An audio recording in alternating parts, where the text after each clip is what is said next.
ಹೌದು ಸ್ನೇಹಿತರೆ, ನೀವೇನು ತಮ್ನೆಲ್ ಮತ್ತೆ ಟೈಟಲ್ ನಲ್ಲಿ ನೋಡಿದ್ರೆ ಅದು ನಿಜಾನೇ. ಬಿಗ್ ಬಾಸ್ ಮನೆಯಿಂದ ಹೊರ ಬಂದಿದ್ದಾರೆ ವರ್ತೂರ್ ಸಂತೋಷ್ ಅವರು.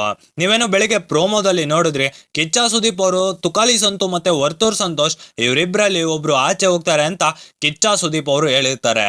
ಮತ್ತೆ ಆ ಪ್ರೋಮೋದಲ್ಲಿ ಇಬ್ಬರು ಕೂಡ ಭಾವುಕರಾಗ್ತಾರೆ. ಮತ್ತೆ ಅವರಿಬ್ಬರಲ್ಲಿ ಒಂದು ಒಳ್ಳೆ ಅಂಡರ್ಸ್ಟ್ಯಾಂಡಿಂಗ್ ಇರೋದು ನಮಗೆ ಈ ಪ್ರೋಮೋದಲ್ಲಿ ಕಾಣಕ್ಕೆ ಸಿಗ್ತದೆ. ಈ ಪ್ರೋಮೋದ ನಂತರ ನಮಗೆ ಗೊತ್ತಾಗೋ ವಿಷಯ ಏನಪ್ಪಾ ಅಂತಂದ್ರ, ತುಕಾಲಿ ಸಂತು ಮತ್ತೆ ವರ್ತೂರ್ ಸಂತೋಷ್ ಇವರಿಬ್ಬರಲ್ಲಿ ವರ್ತೂರ್ ಸಂತೋಷ್ ಅವರು ಔಟ್ ಆಗಿದ್ದಾರೆ. ಸಹಜವಾಗಿ ಈ ವಿಷಯನ ಕೇಳಿದ ತಕ್ಷಣ ವರ್ತೂರ್ ಸಂತೋಷ್ ಅವರ ಅಭಿಮಾನಿಗಳಿಗೆ ಬೇಸರ ಉಂಟಾಗಿರ್ಬೋದು. ಆದ್ರೆ ಇದೇ ನಿಜ.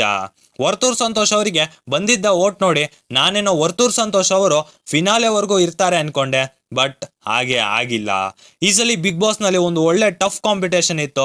ವರ್ತೂರ್ ಸಂತೋಷ್ ಅವರು ಎಲ್ಲಾ ಗೇಮ್ಗಳಲ್ಲಿ ಅಥವಾ ಟಾಸ್ಕ್ಗಳಲ್ಲಿ ಚೆನ್ನಾಗಿ ಆಟವಾಡುತ್ತಿದ್ರು. ಮತ್ತೆ ಈ ಮಾತಿನಲ್ಲಿ ಕೂಡ ನಿಪುಣರಾಗಿದ್ರು ಅಂತ ಹೇಳಿದ್ರೆ ತಪ್ಪಾಗಲ್ಲ. ಇಷ್ಟೆಲ್ಲ ಮಾಡಿದ್ರು ವರ್ತೂರ್ ಸಂತೋಷ್ ಅವರು ಏಕೆ ಹೊರ ಬಂದ್ರು ಅನ್ನೋದು ವರ್ತೂರ್ ಸಂತೋಷ್ ಅವರ ಅಭಿಮಾನಿಗಳ ಒಂದು ದೊಡ್ಡ ಪ್ರಶ್ನೆ. ಇವರು ಯಾವುದೇ ರೀತಿಯ ಕಾಗೆ ಆರಿಸಿಲ್ಲ, ಟಾಸ್ಕ್ಗಳಲ್ಲಿ ಚೆನ್ನಾಗಿ ಆಡುತ್ತಿದ್ರು. ಮತ್ತೆ ಬಿಗ್ ಬಾಸ್ ಮನೆಯಿಂದಾಗಿ ಖಾಸಗಿ ಬದುಕನ್ನು ಹರಾಜಿಗಿಟ್ಟಿದ್ರು. ಜೈಲಿಗೂ ಕೂಡ ಹೋಗಿ ಬಂದಿದ್ರು ಬಿಗ್ ಬಾಸ್ ನಿಂದಾಗಿ. ಬಿಗ್ ಬಾಸ್ ಮನೆಯಲ್ಲಿ ಸಂತು ಪಂತು ಎಂದೇ ಗುರುತಿಸಿಕೊಂಡಿದ್ರು. ಅಭಿಮಾನಿಗಳ ನೆಚ್ಚಿನ ಆಟಗಾರ ಇವರು.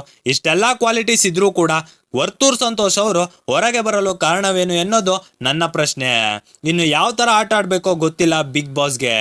ಇನ್ನು ಸ್ವತಃ ವರ್ತೂರ್ ಸಂತೋಷ್ ಅವರು ಬಿಗ್ ಬಾಸ್ ನಲ್ಲಿ ಗೆದ್ರೆ ಫ್ರೀಯಾಗಿ ಎತ್ತಿನ ಗಾಡಿ ರೇಸ್ ಮಾಡ್ತೀನಿ ಅಂತ ಕೂಡ ಹೇಳಿದ್ರು. ಇದಕ್ಕೆಲ್ಲ ಬ್ರೇಕ್ ಬಿದ್ದಿದೆ. ವರ್ತೂರ್ ಸಂತೋಷ್ ಅವರು ಎಲಿಮಿನೇಷನ್ ಆಗಿ ಹೊರ ಬಂದಿದ್ದಾರೆ. ಇನ್ನು ಮಿಕ್ಕಿದ ಕಂಟೆಸ್ಟೆಂಟ್ಗಳಿಗೆ ಹೋಲಿಸಿಕೊಂಡ್ರೆ ಇವರೇ ಪರವಾಗಿಲ್ಲ. ಒಬ್ಬೊಬ್ರು ಗೇಮ್ ಆಡ್ದಲೇನೆ ಬರೀ ಕಥೆಗಳನ್ನು ಹೇಳ್ಕೊಂಡು ಕೊನೆವರೆಗೂ ಬಂದ್ರೆ, ಮತ್ತೊಬ್ರು ಜಗಳನೇ ನನ್ನ ವೃತ್ತಿ ಅಂತ ಅನ್ಕೊಂಡು ಕೊನೆವರೆಗೂ ಜಗಳ ಆಡಿ ಆಡಿ ಬಿಗ್ ಬಾಸ್ ಫಿನಾಲೆವರೆಗೂ ಬಂದ್ಬಿಟ್ರು. ಈ ಎಲಿಮಿನೇಷನ್ಗೆ ನಿಮ್ಮ ಅನಿಸಿಕೆ ಏನು ಅನ್ನೋದನ್ನ ಕಮೆಂಟ್ ಬಾಕ್ಸ್ ನಲ್ಲಿ ತಿಳಿಸಿ. ವಿಡಿಯೋ ಇಷ್ಟ ಆದ್ರೆ ವಿಡಿಯೋಗೆ ಒಂದೇ ಒಂದು ಲೈಕ್ ಮಾಡಿ, ಹಾಗೆ ಸಬ್ಸ್ಕ್ರೈಬ್ ಕೂಡ ಮಾಡಿ.